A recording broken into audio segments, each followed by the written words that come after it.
rebels in the world, stand up. If you're a rebel on the grind, you don't care what they mind. Welcome to the Brave Podcast. I'm your host, Connie Jacob. And in this podcast, we don't just talk about how to be brave in our relationships, but be brave in our lives. Your bravery is not just about your interpersonal interactions. It's about you being aligned with you. And that's why I'm so excited about today's guest, because I have never met someone who I have just connected so well with in this area of alignment, being a mom, being an entrepreneur, being someone who is living her dreams and releasing other people into theirs in the area of speaking. And so I want to introduce you all to my friend, Meagan Fettes. Welcome, Meagan. Thank you, Connie. Thank you so much for having me on here. Oh, I'm so excited for our conversation today because, you're an entrepreneur, you're a mom. And so I would love to chat with you a little bit about maybe starting with where your journey started as an entrepreneur and a mom. Like where did your journey begin? So I started my journey as an entrepreneur well before kids. I actually started as a yoga instructor, and I jumped right in thinking, you know what? I don't want to have a job. I want to have complete control over my time and my energy. And man, was I ever in for a complete, mind-blowing experience, because I went from having a job to basically creating another job for myself. And it was almost like it was more exhausting than having a normal job.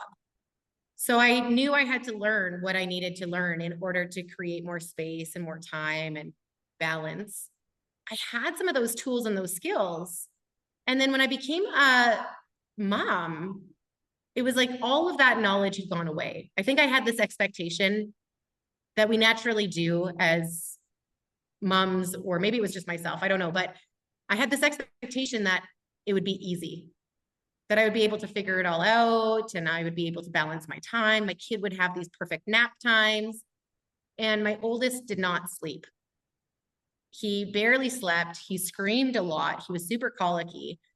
And the amount of skills that I had learned prior to becoming a mom through my entrepreneurial journey completely went out the window. I had to rediscover how to be both an entrepreneur alongside being a mom. And I find that journey has never really stopped. No. It just keeps changing as they change and as they grow, and their needs change and my needs change, right? And now being more of in the side of speaking and marketing and really helping entrepreneurs find their message and be able to communicate it in a really powerful and aligned way, I find it's neat because my growth and my journey as an entrepreneur has also helped in being a mom and vice versa. So it's like a constant change and a constant evolution and growth. Yeah, let's dive into that. How has an entrepreneurial journey helped you being a mom? Yeah, I think the biggest thing is the flexibility, right? As an entrepreneur, we're riding the roller coaster. And the biggest thing that I've learned in my entrepreneurial journey is not to take anything as a setback or to get too attached to things, to give ourselves permission to see the experience and have the experience, but then take a step back and actually view it from a different perspective. And so because of that skill set, that's often how I come into my parenting. Now, not all the time. I still have a lot of challenges in terms of the parenting side, but it really has helped me to be able to stop and look at a challenge a little bit differently with my kids, with my boys. And instead of going right into reaction, taking that step back and looking at, okay, well, where are they coming from? What is the real experience versus how it's just affecting me? And then problem solving based off of that. I never actually connected the ability to be flexible and be a problem solver, be proactive as an entrepreneur, and how that would translate into our parenting. That is such a good point. Whereas when we have a job, we just kind of go through the motions. We don't really learn those skills unless our job needs some entrepreneurial type of skills. But you're right. That is key. you also said something about, you wanted the flexibility, which I hear from a lot of moms. I know for myself, I became an entrepreneur when my boys were born because I wanted to be home with them. I didn't want to have them in a full-time daycare all the time. And that's not saying that if anyone's doing that, that's wrong. It's just not something I wanted. And then you own a job. I loved how you said, now I'm working harder. Now I'm like, it feels like a lot. How did you get through that? Because you've got an interesting flow now. And you even said a couple cool things about balance before we came on the recorded version of our conversation. Yeah. And it's funny because just like everything, it's that allowing, right? As we go through the journey of being an entrepreneur, we learn things and I find it's more of a self-discovery. Who am I in my business and what do I really want to create that both supports me and supports those that I want to serve? And that vision and that experience of what we create will change. And that's where like I find that flexibility is so vital and important because I often meet with clients and they're like, oh, well, I made this decision I was going to go this way, but now I'm getting called to move it this way.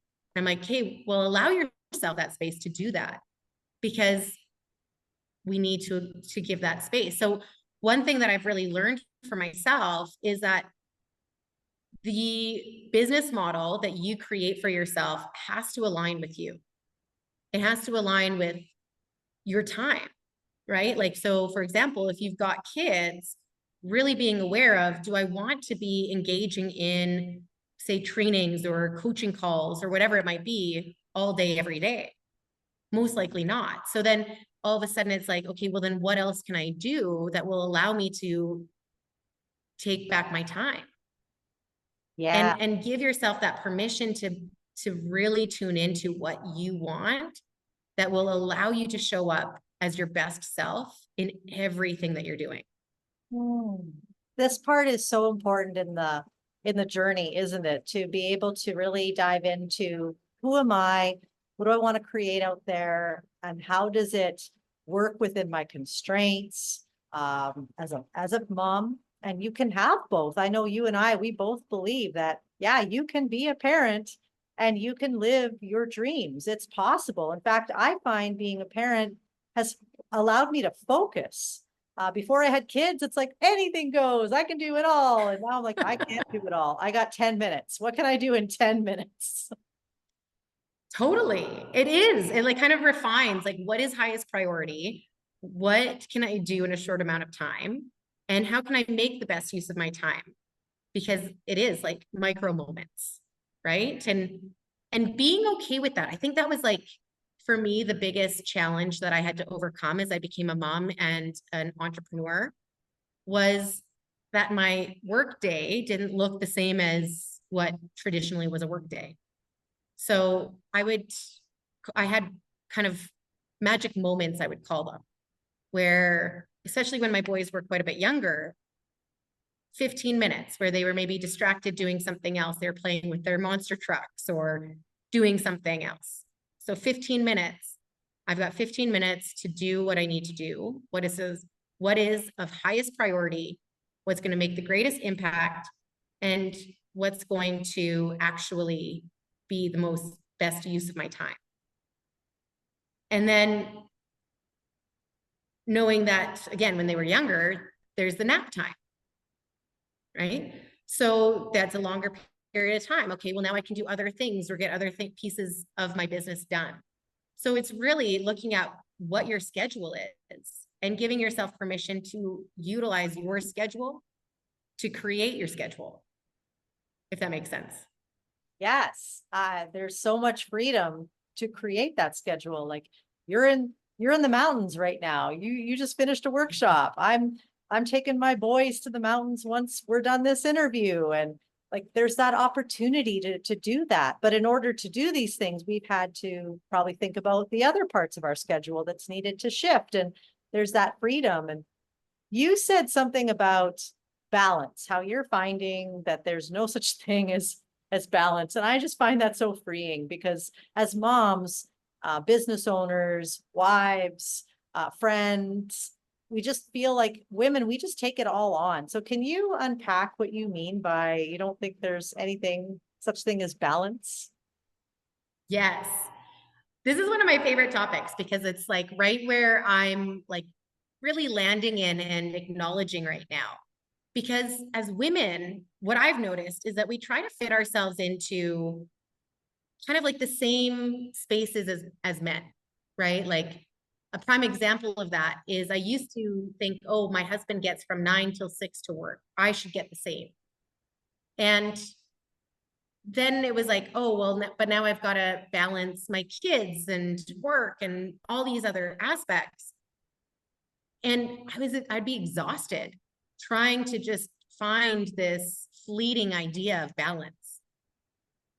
And so instead, what I've really come to realize is, there is no such thing as balance because every day is going to be a little bit different. And rather than focus on balance, it's more focusing for myself on flexibility. So prime example, right now it's summer, right? So my boys are home with me. So what I do is I look at, okay, this is what I want to have completed by the end of the week. Some are high priority things that need to be done or addressed by the end of the week in order to maintain certain schedules of my business. Other things are communicative. So not necessarily to hit on a deadline, but still necessary to maintain that client connection, client flow, that trust, and that rapport. Other things are back-end stuff of my business. Again, still moves the needle forward, still important aspects to have, but again, might not have a deadline. So what I do is I look at every single day, especially in the summer, and I focus on what are the 3 things that I can get done today. And so if something's a bit bigger, say it's a client call where I know I'm going to be on Zoom for an hour, then I know that I'm going to probably want to choose smaller action items for the other 2 things to do so that I still have more space and energy to put out for around the house and with the kids. There might be days that my kids are a little bit more energized and they want to do more things, right? Versus other times where they're like, you know what? I just want to read a book for the majority of the day today. So that allows the schedule to still kind of flow and be fluid and more opportunities to do more things. But if I focus only on those 3 things, it gives me the space to not stress and to try and like fit this like idea of balance into my experience every day. That's so good. You know, it's funny. That's a very similar strategy to what I do because you don't know what's going to happen in the day. You don't know when you're going to be interrupted. And so if you have just those 3 things, it's like, well, you know, if it's 7 o'clock at night tonight and I still haven't gotten that done, well, I can get it done later. It doesn't have to be within this typical time frame. So I love that freedom, that flexibility. I feel like the people who did well with self-directed learning might really love this, like in school, you know? Yeah. Yes. I love what you do. So I'd love for the audience to know a little bit about what you do, but maybe before that, we were chatting over coffee a few weeks ago about just being a mom and some of the shame that we feel with that. And it's very related to our whole life. And so instead of thinking of our life as I'm now a mom, I'm now a business owner, I'm now a wife, like it's who we are. And I love that you speak to who women are. But a barrier to that is often shame, which was what we talked about. I'd love for you to unpack a little bit. You might not even remember what you said in the coffee, but I know that it's a part of you to address the shame that we feel sometimes as moms. Absolutely. I think it's a natural thing that we all experience, right? Like I can't remember if I shared this with you at coffee or not, but to me, being a mom is like the one thing in my life that I made a commitment to that I would not fail at.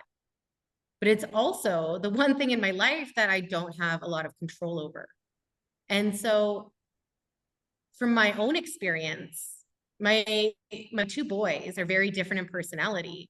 My oldest is a lot more challenging. He's got bigger emotions. He feels everything to the extreme. And my youngest is a lot quieter. He kind of goes with the flow on a lot. And I've had a lot of really big reactions towards my oldest. And I've said things that afterwards I'm like, oh shit, pardon my language. I can't believe I said that. Right. And I carry that on in every piece because it's naturally what we do as moms. I was actually sitting with my mom the other day, and she said something to me that was so profound. And it's been like percolating within my mind. But she said, you know, as a mom, she's like, I carried that shame and that guilt around for years. And so she's like, well, what were your key memories of me? And so I would tell her like, oh, well, when we did this or when we did that, all of these experiences that I could recall. And she's like, okay, so you don't remember the moments of me yelling. You don't remember the moments of me not being there because I had to work. You don't remember all of these moments that I held on and carried around myself. And I think that's so important as parents to remember that we are so much harder on ourselves. Like we care so deeply for those that we love. And that's why we carry it with us. But recognizing that our experience and holding on to that shame is very different than their experience and how they view us. Hmm. Whoa, what a conversation. Like how freeing. Right? It's true. When I think of my mom, she worked shifts. She was a nurse. I didn't think anything of it. It's just the way it was. And I hope that as the listeners are listening to that, that's setting you free, that literally is just a moment for you. Hearing Meagan's story of like letting some shackles that bind us loose, to know that, yeah, like, because we are harder on ourselves. And so that's a very powerful outlook. When it comes to finding our identity and who we are, I talk a lot about brave belonging being such a foundation to everything that we do as parents, as people with something to contribute, whether it's a business, whether it's just a dream to speak, use your voice to get a message out there. And that's what you do. Tell us a little bit about what you do to help speakers, people who want to speak. Yeah. So I support them in kind of the three main pillars that successful speaking is. The first one is the design of the signature talk. So what is it that you need to say that encompasses your expertise, that encompasses your purpose and your passion, but also bridges the gap of communication for your audience based on what they want and need to hear and how they need to hear it. And one of the key elements that, and I know this is kind of what we were chatting about at coffee around shame, one of those key elements is recognizing that your audience has barriers that hold them back from being able to fully engage or fully take action on what speakers share with them. And so as a speaker, it's about really understanding who your audience is. What are their objections? What are their belief systems? What are aspects of shame that they might be holding on to? And how can you help them overcome that? Right? So one of the big things I say is like our stories, being so willing to vulnerably share ourselves and acknowledge the fact that we're not perfect, right? I think we need to have more of those brave connections where we can stand up and share ourselves so completely, admit that we've made mistakes, admit that we've had challenges, struggles, whatever, so that we can begin to actually relate to one another. And I think that's so key. And so that design of that talk really comes in, how do you share your story to really build that connection? How do you share content that really creates clarity and helps people make a decision to say yes to that next step of transformation in their lives? Wow. And yeah, when you can really show up as a speaker for your audience, for the other people, it's life-changing. Ooh. So moving from it's about me to it's actually about them. Yes. Oh. Now that is so that takes things to a different level, because I think a lot of times, and I've gone through this, I don't know if you've gone through this, where it's like, well, who am I? Like, who's going to listen to me? Like, I don't think there's a day when I show up on social media where in that back of my brain, that little gremlin is saying, like, why don't you just sit down and shut up? Like, nobody cares. Nobody wants to hear from you. You're making yourself look like a fool, like all these little voices. And it's that exact belief. It's like, this isn't for me. This isn't about me. This isn't about how I feel. This is about using my voice to help others. And that gets me over the gremlin. I love that. I love that because it is. It's all about connection, right? Like we need each other. And when we can move from that state of, oh, well, what will people think of me? Or like that judgment of what people are seeing, when we focus it on what can I do to serve, it completely shifts the energy and it's no longer about ourselves. It completely blasts away the fear. Yeah. Because, and I don't know, this has been my experience since being an entrepreneur and in multiple aspects of my life, is when I focus on myself, things become really small and tight and restrictive because we're naturally judgmental of ourselves, right? We can think of a million reasons why we shouldn't do something when we're focused on ourselves. But when we focus on serving others, there's no reason not to. That's so good. That's so good. So be free. Know that your life is for somebody else, that you can impact someone else. You can make a difference in somebody else. And that's why I love that you're getting out there, Meagan, and you're helping women figure out how to use that voice and hone in that craft. Would you say that you help women whether they want to be big speakers or not, like just women who want to speak in general? Yes, absolutely.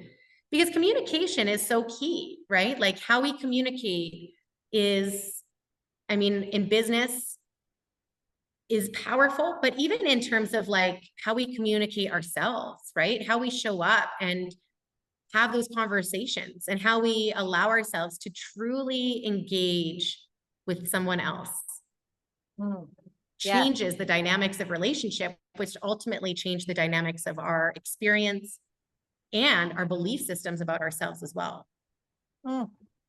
So this really is about finding that brave woman inside of you, listener, whoever's listening.